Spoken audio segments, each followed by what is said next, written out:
Hello दोस्तों, अभी हम मौजूद हैं जंतर मंतर पर, जहां पर आप देख सकते हैं, यहाँ पर लोगों का हुजूम देख सकते हैं। और कल बहुत बड़ा दिन है, कल 28 तारीख है, जहां नया संसद भवन का उद्घाटन होगा। और यहाँ से जो है महिलाएं, पहलवान जो है और दुनिया भर के लोगों का हुजूम वहाँ पर पहुँचेंगे। और वहीं पर डिसीजन लिया जाएगा कि क्या इंसाफ होगा, क्या। वही सब लोगों को अपील करने के लिए हमारे साथ जुड़े हुए हैं भूपेंद्र रावत जी, और उनका क्या कहना है इस मामले में वही सुनते हैं। और आज मैं आपके साथ बात करूंगा। हमारे देश का संविधान कहता है कि हमारे देश की संसद का उद्घाटन हमारे देश के महामहिम राष्ट्रपति को करना चाहिए। हमारे देश की लोकतांत्रिक व्यवस्था कहती है कि हमारे देश की संसद भवन का उद्घाटन हमारे देश के महामहिम राष्ट्रपति को करना चाहिए। और हमारे देश के राजनीतिक दल दावा करते हैं कि हमारे देश में उद्घाटन संसद भवन का राष्ट्रपति को करना चाहिए। तमाम देश के जन संगठन भी ये कहते हैं और हमारे देश की परंपरा भी ये कहती है। लेकिन जिद है नरेंद्र मोदी की कि नहीं, महामहिम राष्ट्रपति नहीं, ये उद्घाटन मैं करूंगा। हमारे देश का कानून कहता है, पास्को एक्ट के तहत 2019 में संशोधन करने के बाद सजाए मौत का जिस पर बुक है हमारे देश का ब्रजभूषण शरण सिंह। कानून कहता है ब्रजभूषण शरण सिंह को गिरफ्तार होना चाहिए पास्को के तहत। कानून कहता है कि बलात्कार के मामले में गिरफ्तार हो जाना चाहिए। कानून कहता है कि यौन शोषण के मामले में गिरफ्तार हो जाना चाहिए। लेकिन ब्रजभूषण शरण सिंह को गिरफ्तार नहीं किया जा रहा है। यह जिद है नरेंद्र मोदी की।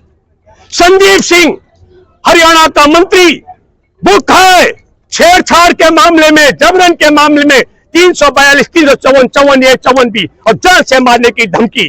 वो कानून कहता है गिरफ्तार हो जाना चाहिए उसे। लेकिन जिद है खट्टर की, मोहन भागवत की, मोदी की और अमित शाह की गिरफ्तार नहीं होना चाहिए। तो क्या कारण है? ये सब लोकतंत्र के खिलाफ, संविधान के खिलाफ, राजनीतिक दलों के खिलाफ क्या कारण है? मैंने कल भी परोसा था, आज फिर दोबारा। कई लोग चला ही नहीं पा रहे डर के मारे। मैं आपको बताना चाहता हूं, किसी भी विषय के संदर्भ में भविष्य क्या होगा, इतिहास पढ़ना बहुत जरूरी है। और इतिहास क्या कहता है संघ का आरएसएस का इतिहास क्या कहता है? इनके दूसरे द्वितीय गुरु गोलवलकर ने क्या कहा? सितंबर 1960 में जब देश में संविधान भी था, देश आजाद हो चुका था, संविधान के मुताबिक समानता का मामला, लेकिन वह जाति भेद, नस्ल भेद, नारी भेद की बात करता हुआ आदमी कहता है, गुजरात विश्वविद्यालय में सामाजिक विज्ञान के छात्रों को कहता है कि इस देश में उत्तरी भारत के ब्राह्मणों के अलावा बाकी सबकी नस्ल नीची है। उस नस्ल को सुधारने के लिए ब्राह्मणों के साथ में क्रॉस ब्रीडिंग होना चाहिए। और तब मैं ये कहना चाहता हूं, यही जिद है नरेंद्र मोदी की।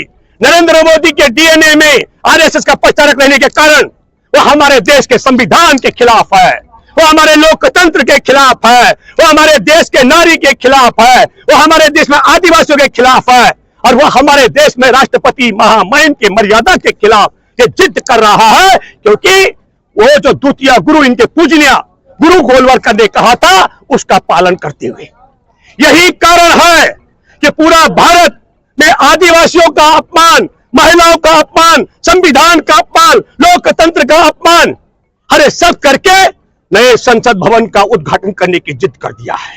और यही कारण है 1 महीने से ज्यादा मेडल विजेता यहां पर विनेश फोगाट, साक्षी मलिक, बजरंग पुनिया, तमाम पहलवान डटे हुए, आप सब लोग भी देश भर से आकर के खड़े हो रहे हैं।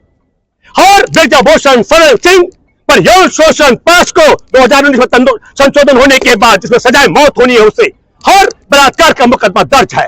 पर जिद है क्योंकि ये ब्राह्मणों की बेटियां नहीं है, राष्ट्रपति ब्राह्मण नहीं है, इसलिए उद्घाटन नहीं होगा। ये नस्ल भेद का भी मामला है, ये जाति भेद का मामला भी है, और ये रंग भेद का भी मामला है। ये तमाम चीजें हैं। इतने अपराध कर रहा है नरेंद्र मोदी, और यही स्थिति संदीप सिंह की गिरफ्तारी को लेकर के। तब मेरे दोस्तों, कल संसद भवन का उद्घाटन होना है, और मैंने पहले कहा था, कुछ लोग अभी जस्टिस शाह रिटायर हुए, उन्होंने एक सवाल किया कि सोशल मीडिया में भी, यूट्यूब में भी बात उठ रही है। बिल्कुल साहब, हम प्रामाणिक तौर पर बात उठाते हैं। हमने दावा किया था सुप्रीम कोर्ट में मुख्य न्यायाधीश की अध्यक्षता में सुनवाई से पहले मुकदमा तो कानून कहता दर्ज होगा, लेकिन अधूरा अधूरा सुनाया गया। धृतराष्ट्र की भूमिका में सुना मुख्य न्यायाधीश ने, ईमानदारी के साथ सुनते तो 7 बेटियों के यौन शोषण का मुकदमा 7 एफआईआर दर्ज होनी थी, और 7 एफआईआर दर्ज न करने पर कनाट प्लेस थाने के पुलिसकर्मी ने 6 महीने के लिए जेल में जाना था।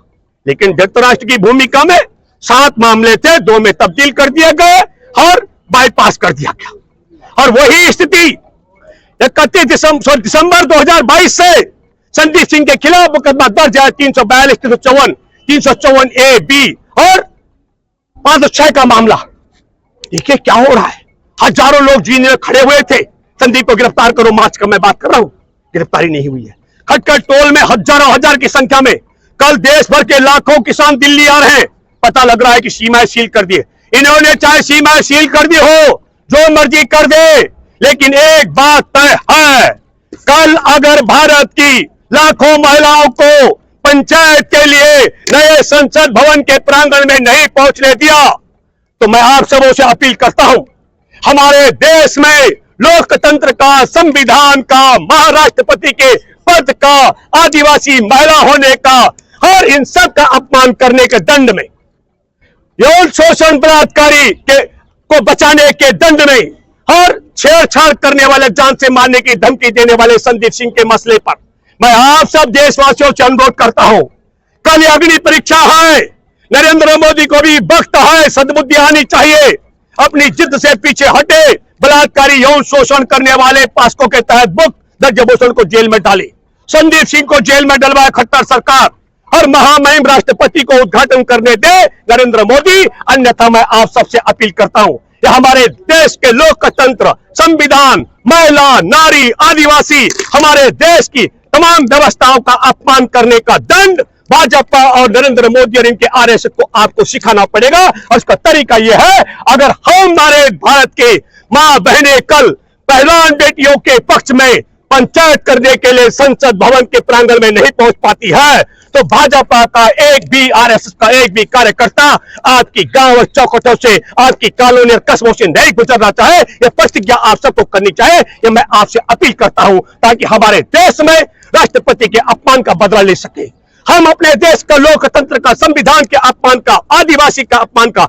महिला के अपमान का, बेटियों के यौन शोषण के अपमान का और छेड़छाड़ के मामले का बदला ले सके। उसका एक ही तरीका है, लोकतंत्र में गिव एंड टेक होता है। अगर मोदी सरकार कल अहिंसक तरीके से हम सब लोगों को जाने देती है, मैं स्वयं आज यही डट रहा हूं आपके माध्यम से, क्योंकि मुझे लगता है मेरे को हाउस अरेस्ट कर देंगे। मैं पूरी तैयारी के साथ आया हूं, जहां तक मेरी बात पहुंच रही है ज्यादा संख्या में लोग रात को पहुंच जाए, अपना पानी की बोतल और जो भी सूखी रोटी लेकर के पहुंचे यहाँ। मैं ये अपील कर रहा हूं आप सबों से, और आपसे भी अपील करता हूं। सर कहां से आए आप? मैं भूपेंद्र रावत हूँ, सामाजिक आंदोलन से हूँ, भारतीय किसान मजदूर संगठन का राष्ट्रीय प्रवक्ता हूँ, जनसंघर्ष वाहिनी का संयोजक हूँ। तो मैं आप सबों से अपील कर रहा हूं, इस मुद्दे पर अगर हमारे देश में, अगर नहीं हमारे देश के राष्ट्रपति के सम्मान को, संविधान को, लोकतंत्र को, महिलाओं के सम्मान को, आदिवासियों के सम्मान को, इन सबको हिफाजत के लिए आप सब लोगों को भी प्रतिज्ञा करनी पड़ेगी। निडर हो करके, निर्भीक हो करके ये जवानों की हत्या कराने वाले, मैं आपके माध्यम से कहना चाहता हूं बेबाकी के साथ, जो व्यक्ति बलात्कार के आरोप में जेल में रहा, उसी सावरकर का जिक्र कर रहा हूं।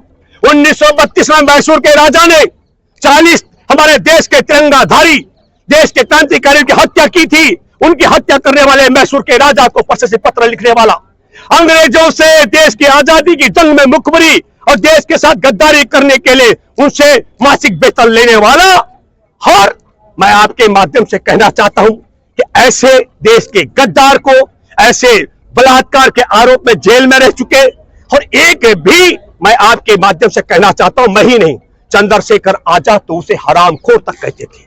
इसलिए मैं कहना चाहता हूं, ये न केवल जो मैंने पहले परोसा, बल्कि हमारे नई संसद भवन का उद्घाटन भी, ये नई संसद भवन कोई चाय बेच करके पैसा नहीं जुटाया है, हमारे देश की जनता का एक एक खून पसीने के पैसे जो टैक्स गया है उससे बनकर आया है।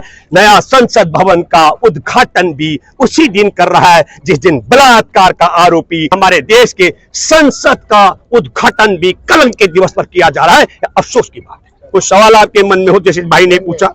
तो सर ये बताइए, आप जो कल है, कल इससे कितना प्रभाव पड़ पाएगा? क्योंकि काफी संख्या में खाप पंचायत और भी बहुत सारे नहीं, लोग एक मिनट, एक खाप की बेटी नहीं है। क्या नाम है आपका? परवीन सर। परवीन, आप मेरी बात समझिए। कुछ दिन पहले हाँ मध्य प्रदेश में जाटों के सबसे बड़ा सम्मेलन हुआ था। एक भी जाट नेता ने नहीं कहा कि जाटों की बेटी का यौन शोषण हुआ। एक भी जाट नेता ने यह नहीं कहा। वो सब शिवराज के पैरों में गिर रहे थे, कह रहे थे शिवराज जी हमारी टिकटें बढ़ा दो। मैंने कहा ये देश की बेटियों का मामला है। ये खाप के प्रधान खड़े, ये अच्छी बात है। देश की बेटियां हैं ये। तमाम किसान खड़े, किसान संगठन, सामाजिक संगठन, राजनीतिक संगठन भी खड़े। जाट की बेटी का तो जिक्र आप कर रहे हैं। नहीं, मैंने नहीं कहा। जवाब है खाप भी करें, आपने छोटा सीमित तो किया। खाप सर, खाप तो सहयोग कर ही रही है हाँ, सर। ये बोलना चाहिए। खाप और तमाम नहीं, पूरे भारत कर रहा है। मैं इसलिए कह रहा हूँ, मैं ये कह रहा हूँ, इसलिए कह रहा हूँ। मैंने कहा ये देश की बेटियां हैं। मैं सैल्यूट, पूरा तो करने दो। मैं सैल्यूट कर रहा हूँ उन खापों के प्रधानों को जिन्होंने साहस किया खुल के मैदान में आने का, और तमाम देश के जन संगठन, राजनीतिक दल जो आ रहे हैं खुला समर्थन करने के लिए, उनका मैं हार्दिक बधाई देना चाहता हूं, उनका शुक्रिया अदा करता हूं। एक बात कहना चाहता हूं, इन्होंने देश के अंदर जितने भी दंगे, फसाद, मॉब लिंचिंग, हत्याएं की हैं, वो सब की सब इन्होंने देश के नायकों के जन्मदिन और उनके अंतिम दिन पर की हैं। इन्होंने कभी भी देश के साथ गद्दारी करने वालों के जन्मदिन पर और मरण दिन पर कोई भी दंगा, फसाद, मॉब लिंचिंग नहीं किया। मैं दावे के साथ मैं कह सकता हूं संघियों की ताकत नहीं है कल हमारे सीनों पर गोली दाग दे, क्योंकि इनका जो आका है देश का गद्दार, उसका जन्मदिन है, कल उसे कलंकित नहीं करना चाहेंगे। सब लोग निडर होकर के आए। आप सबका जोरदार स्वागत। महिलाओं को बागडोर